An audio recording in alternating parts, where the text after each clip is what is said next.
হ্যাঁ, হ্যালো, আমি মুনমুন। আজ আমি দেখাচ্ছি সমুদ্রের ধারে এসে পড়েছি। অ্যাকচুয়াল আমি একটু পুরীর দিকটায় দরকারে গিয়েছিলাম।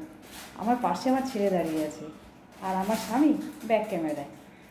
আমরা তিনজনেই এসেছি, কিন্তু দুঃখের বিষয় এত সুন্দর জায়গায় সমুদ্রে সবাই স্নান করছে দেখে আমি আর করতে পারছি না, আমরা করতে পারছি না। আমাদের সেভাবে আমরা প্রিপারেশন নিয়ে আসিনি, কারণ আমরা এসেছি অন্য কাজে অ্যাকচুয়াল।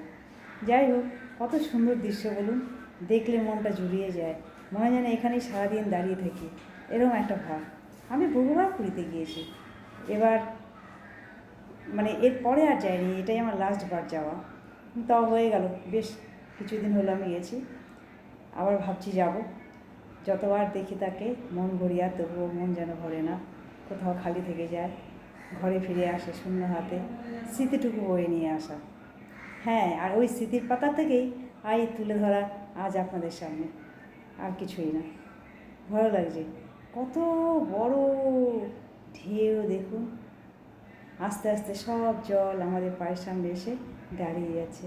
মনে হচ্ছে এটা ডুব দিয়ে দিই, কিন্তু সত্যি কি তাই হবে? হবে না বলুন, তা হবে না, নেমে যেতে হবে। আর আবার কবে আসবো সেদিন মনে মনে ভেবেছিলাম, কিন্তু আজও সত্যি আমার যাওয়া হয়ে ওঠেনি। যাবো তবে, বাবা জগন্নাথ যবে টানবে তবে। যেবার গিয়েছিলাম সেবার জগন্নাথ দর্শন আমার হয়নি, শুধুই একটা কাজে গিয়েছিলাম।